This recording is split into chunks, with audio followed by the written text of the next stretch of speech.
सभी को नमस्ते। मैं आप सभी का अपने YouTube channel low with twins में एक बार फिर से स्वागत करता हूं। और आज की इस वीडियो में हमने कन्फेशन, जो कि इंडियन एविडेंस एक्ट 1872 और अब वो लो चेंज हो गया है, भारतीय साक्ष्य अधिनियम 2023 बन गया है, इसका टॉपिक है।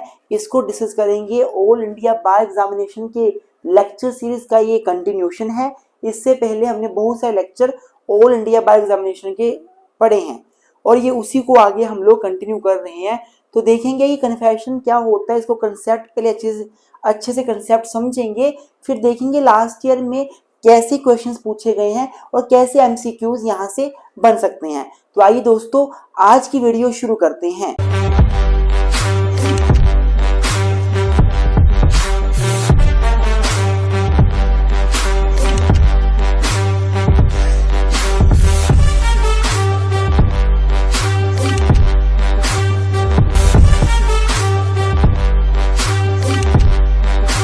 तो स्टूडेंट्स देखिए, मैंने ये जो टॉपिक है वो आपको इंडियन एविडेंस एक्ट के हिसाब से भी पढ़ाना है और भारतीय साक्ष्य अधिनियम के हिसाब से भी पढ़ाऊंगा, क्योंकि पेपर में क्वेश्चन आपको दोनों में से किसी भी तरह से पूछा जा सकता है। जैसा कि सिलेबस में दोनों सब्जेक्ट्स के नाम मेंशन किए हुए हैं। ऐसा नहीं है कि अब भारतीय साक्ष्य अधिनियम आ गया तो एविडेंस एक्ट को भूल जाना है, वो भी साथ में पढ़ना है। सबसे पहले मैं आपको प्रोविजंस बताता हूँ सारे के सारे। ये सेक्शन 24 से लेकर सेक्शन 30 तक जो है वो इंडियन एविडेंस एक्ट 1872 के सेक्शंस हैं। और अगर मैं भारतीय साक्ष्य अधिनियम की बात करूं तो केवल सेक्शन 22 से 24, 22, 23, 24 तीन सेक्शंस हैं जो कि भारतीय साक्ष्य अधिनियम 2023 से डील करते हैं। तो पहले हम लोग 24 से 30 जो इंडियन एविडेंस एक्ट के पुराने सेक्शंस थे वो देखते हैं। तो सबसे पहले सेक्शन 24 क्या बोलता है? 24 बोलता है confession caused by inducement, threat और प्रॉमिस। अगर किसी पर्सन ने कन्फेशन करी, पहले कन्फेशन समझ लीजिए होती क्या है, तभी तो टॉपिक आपको समझ आ पाएगा। देखिए, कन्फेशन का मतलब होता है admission of guilt by accused person. अगर एक अपराधी बोले कि हाँ जी मैंने क्राइम किया है, मैंने अपराध किया है, मैंने मर्डर किया है, वो एडमिट कर ले अपने अपराध को, तो उसको हम लोग कन्फेशन बोलते हैं। एक टर्म एडमिशन भी होती है। एडमिशन का मतलब होता है एक्नॉलेजमेंट ऑफ एनी फैक्ट, किसी फैक्ट को एक्नॉलेज करना, मान लेना। लेकिन कन्फेशन का मतलब है, confession means to acknowledge guilt of person. I am sorry. अर्थात एडमिशन एक लार्ज टर्म है। एडमिशन का मतलब है किसी भी प्रकार के फैक्ट को मानना कि हाँ ये फैक्ट है, और कन्फेशन का मतलब है ये मानना कि मैंने क्राइम किया है, केवल इस फैक्ट को मानना कि मैंने क्राइम किया है। अर्थात एडमिशंस अगर इतनी होंगी तो कन्फेशन उसका छोटा सा पार्ट होगा जिसमें व्यक्ति ने माना है मैंने क्राइम किया है। तो confession means acknowledgement of guilt of person. If person is acknowledging his guilt, if he is saying that yes I have committed the crime, it means it's a confession. Now confession के regarding हमारे जो section 22 से 24 भारतीय साक्ष्य अधिनियम और 24 से 30 Indian evidence act में इसके रिगार्डिंग दिया हुआ है। सबसे पहले सेक्शन 24 पढ़ा रहा हूं आपको मैं। सेक्शन 24 बोलता है कि अगर कन्फेशन, इंड्यूसमेंट, थ्रेट और प्रोमिस की वजह से करी गई हो, एक्यूज पर्सन के जरिए, जो इंड्यूसमेंट, थ्रेट और प्रॉमिस उस एक्यूज पर्सन को अथॉरिटी ने दिया है, तो ऐसी कन्फेशन रेलिवेंट नहीं होगी। सेक्शन 24 साफ साफ बात बोलता है कि अगर किसी भी एक्यूज्ड ने, किसी भी अपराधी ने कन्फेस किया कि मैंने क्राइम किया है, पर क्यों कन्फेस किया? क्योंकि उसे इंड्यूस किया गया, उसे लालच दिया गया, उसे थ्रेट डराया गया, उसके साथ कुछ प्रॉमिस करी गई। जैसे फॉर एग्जांपल कोई पुलिस वाला किसी को बोलता है तू मान ले तूने क्राइम किया, हम तेरी सजा कम करा देंगे। या कोई जज बोलता है भाई मान ले तूने क्राइम किया है, तुझे मैं सजा कम दे दूंगा। जब कभी किसी पर्सन को लालच दिया जाता है या डराया जाता है, पुलिस वाले बोलते हैं मान जा तूने क्राइम किया है, नहीं तो अभी तो मर्डर का चार्ज लगा, रेप का भी साथ में लगा दूंगा। थ्रेट किया जाता है उसको, या प्रॉमिस, भाई तू मान ले तूने अपराध किया है, पीछे से तेरी फैमिली का ध्यान मैं रखूंगा। उन्हें हर महीने लाख रुपया मैं दूंगा पर तू मान ले तूने क्राइम किया है। अर्थात जब किसी पर्सन को थ्रेट, इंड्यूसमेंट या प्रॉमिस किया जाता है और ये कौन करता है, एक पर्सन जो अथॉरिटी में है, तो ऐसी कन्फेशन अगर बंदा कर दे उस थ्रेट, उस प्रॉमिस, उस कन्फेशन, उस इंड्यूसमेंट की वजह से, तो ऐसी कन्फेशन आपकी रेलिवेंट नहीं होगी। सेक्शन 24 ये बोलता है। 24 के बाद हम अब सेक्शन 28 पढ़ेंगे पहले, ठीक है। 28 बात करता है confession made after removal of threat, inducement etcetera is valid. Section 24 में बोल दिया कि आप इंड्यूसमेंट, थ्रेट, प्रॉमिस में कन्फेशन करोगे उसकी रेलिवेंसी नहीं है। 28 में बोल दिया अगर थ्रेट, इंड्यूसमेंट, प्रॉमिस रिमूव हो गए, हट गए, उसके बाद कन्फेशन किया आपने, तो अब यहां पे कन्फेशन वैलिड बन जाएगी। सपोज एक एसएचओ, स्टेशन हेड ऑफिसर, एक पुलिस पर्सन किसी एक्यूज को बोलते हैं मान ले नहीं तो तुझे मैं तेरे चार्ज में बढ़ा दूंगा, अभी मर्डर का चार्ज लगा है, तेरे ऊपर रेप का चार्ज लगा दूंगा, और पर्सन जो है उस टाइम कन्फेशन करेगा, वो रेलेवेंट नहीं होती। लेकिन मान लो वो एसएचओ ट्रांसफर हो गया, किसी और थाने में चला गया, और 2-3 महीने के बाद पर्सन खुद अपनी इच्छा से कन्फेशन करना चाहता है, तो ये रेलेवेंट हो जाएगी। तो सेक्शन 28 बोलता है कि अगर इंड्यूसमेंट, थ्रेट, प्रॉमिस हटा दिया जाए तब कन्फेशन की जाए तो कन्फेशन रेलेवेंट हो जाएगी। अब हम सेक्शन 29 पढ़ेंगे। 29 बोलता है कन्फेशन अदरवाइज रेलिवेंट। अगर कन्फेशन आपकी रेलिवेंट है, अदरवाइज डू नॉट बिकम इररेलिवेंट, तो वो इररेलिवेंट नहीं बनेगी because of promise of secrecy.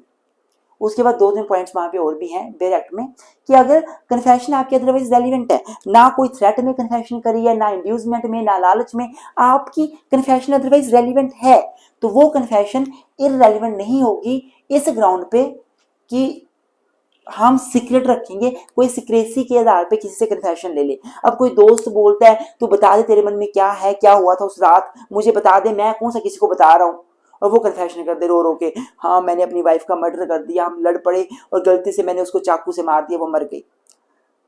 तो बंदे ने बोला था मैं किसी को बताऊंगा नहीं, अब वो बता देगा तो कन्फेशन वो रेलिवेंट होगी। कन्फेशन अदरवाइज अगर रेलिवेंट है, देखो ना तो इंड्यूसमेंट, थ्रेट, प्रॉमिस यहाँ पे है ही नहीं किसी प्रकार का, पर्सन को बस नॉर्मली बोल जा रहा हम किसी को बताएंगे नहीं, तो सीक्रेसी की वजह से कन्फेशन इररेलिवेंट नहीं हो जाएगी। सेक्शन 29 में आपको 2-3 बातें और बता दूं।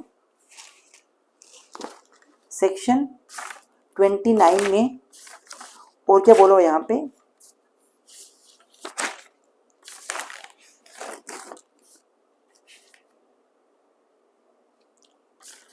हाँ, इन कॉन्सिक्वेंसेस ऑफ डिसेप्शन।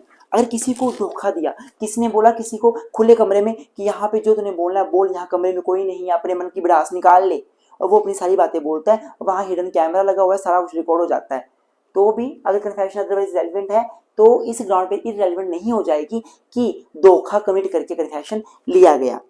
उसके बाद व्हेन एक्यूज्ड वाज ड्रंक, कोई पर्सन मान लो शराब पी के बैठा हुआ है, ना उसके ऊपर थ्रेट है, ना प्रॉमिस है, कुछ नहीं है, वो कन्फेशन करता है, तो अदरवाइज कन्फेशन रेलिवेंट है, तो वो इररेलिवेंट नहीं हो जाएगी क्योंकि उसने शराब पी थी। ये सारी बातें सेक्शन 29 में लिखी हुई हैं।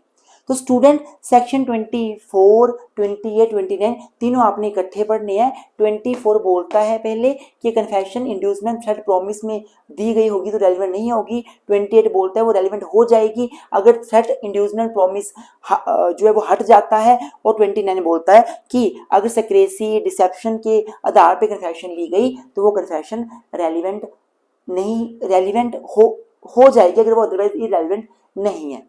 अब सेक्शन भारतीय साक्ष्य, अब स्टूडेंट्स भारतीय साक्ष्य अधिनियम में क्या किया हुआ है, सेक्शन 24, 28 और 29 इन तीनों सेक्शंस को सेक्शन नंबर 22 में डाल दिया है।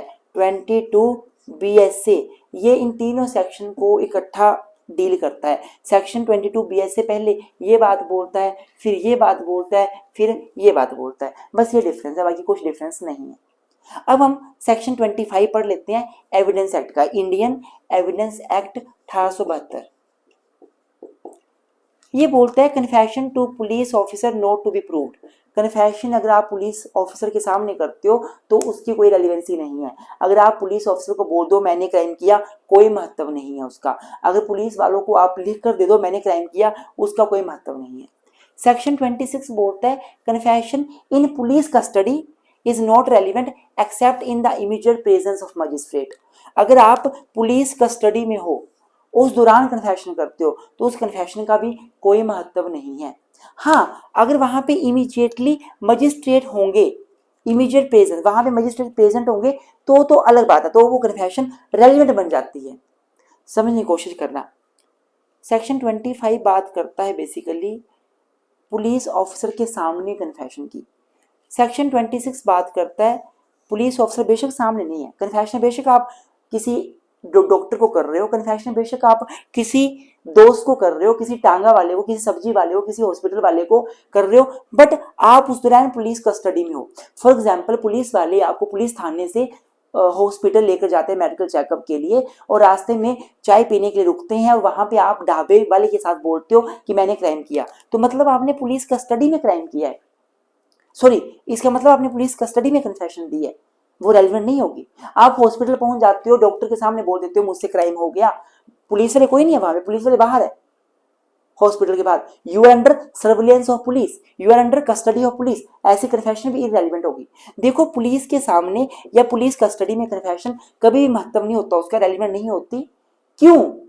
एक डर है कि अगर पुलिस के सामने कन्फेशन रेलिवेंट होने लग पड़ी, अगर पुलिस कस्टडी में कन्फेशन रेलिवेंट होने लग पड़ी, तो पुलिस हर हथकंडा अपनाएगी किसी से कन्फेशन लेने के लिए, पुलिस हर हथकंडा अपनाएगी किसी से कन्फेशन लेने के लिए। That is the point. Now section 27 बोलता है डिस्कवरी स्टेटमेंट। डिस्कवरी मतलब कुछ डिस्कवर करना।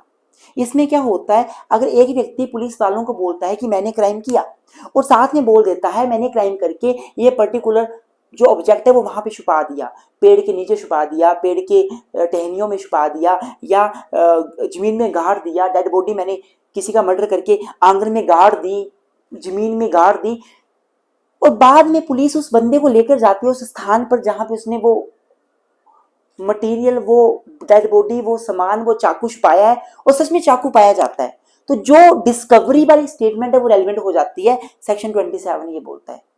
अर्थात एक व्यक्ति पुलिस को बोलता है मैंने मर्डर किया और चाकू मैंने तालाब में फेंक दिया, हाइड कर दिया तालाब में। अब पुलिस वाले उसको पकड़ते हैं, तालाब में लेकर जाते हैं, 2-4 लोग और साथ में होते हैं, और वहां पे सामने तालाब से चाकू निकलता है, तो जो उसे स्टेटमेंट दिया मैंने चाकू तालाब में फेंक दिया, वो रेलिवेंट हो जाएगी। डिस्कवरी स्टेटमेंट, कुछ डिस्कवर हुआ बाद में, एक बंदे ने स्टेटमेंट दी, इंफॉर्मेशन दी, उससे कुछ डिस्कवर हुआ, तो वो डिस्कवरी स्टेटमेंट रेलिवेंट हो जाएगी। स्टूडेंट्स सेक्शन 25 बोलता है पुलिस के सामने कन्फेशन रेलिवेंट नहीं है।